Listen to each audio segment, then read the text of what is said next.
καλωσορίσατε στο νέο κανάλι στο One Pixel YouTuber μου. Καλώς σας βρήκα, φιλαράκια.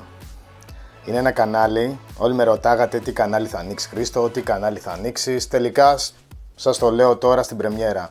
Το κανάλι αυτό θα ασχοληθεί με κατασκευές, θα ασχοληθεί με τη χειροτεχνία, θα ασχοληθεί με πράγματα που μπορείτε και εσείς οι ίδιοι μέσα από το σπίτι να τα φτιάξετε.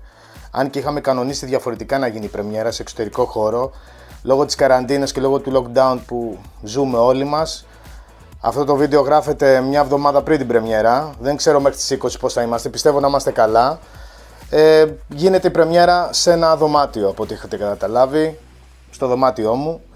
Το One Pixel θα ασχοληθεί με πράγματα της καθημερινότητας, δηλαδή μας χαλάει, για παράδειγμα, ο υπολογιστής μας, ποιες είναι οι πρώτες λύσεις που μπορούμε να δώσουμε.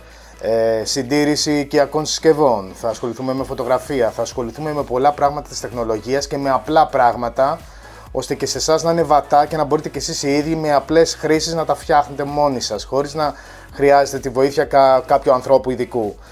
Το One Pixel αυτό έχει σκοπό να κάνει, αυτός είναι ο σκοπός του καναλιού, να είναι βατό, φιλικό προς τον θεατή και να μπορεί να δώσει συμβουλές προς εσάς. Ακολουθεί τώρα μια κάρτα που είναι οι πληροφορίες του καναλιού. Παρακαλώ πολύ να πέσει η κάρτα.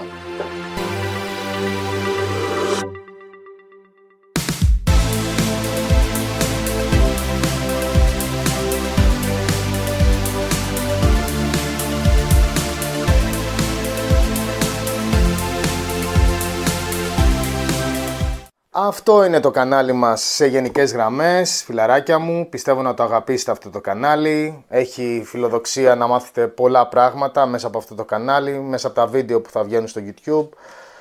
Δεν ξέρουμε σε πόση συχνότητα ακόμα, θα δούμε με τα τεχνικά μέσα που έχουμε ακόμα. Θα προσπαθήσουμε να βγάζουμε στο δυνατόν περισσότερα βίντεο, ώστε να σας δείχνουμε πράγματα τα οποία θα είναι χρήσιμα για σας. Ακολουθούν τα επόμενα βίντεο που είναι η συντήρηση του εκτυπωτή Eject. Οι εκτυπωτές αυτοί πάντα παρουσιάζουν προβλήματα, όπως και η σωστή φόρτιση των κινητών που ποτέ κανείς δεν τα φορτίζει σωστά.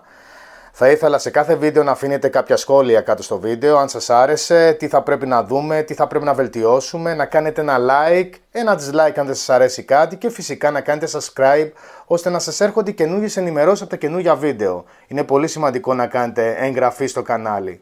Σας ευχαριστώ πολύ που με παρακολουθήσατε και προσοχή έξω στην καραντίνα. Να είστε όλοι καλά. Καλό σας βράδυ.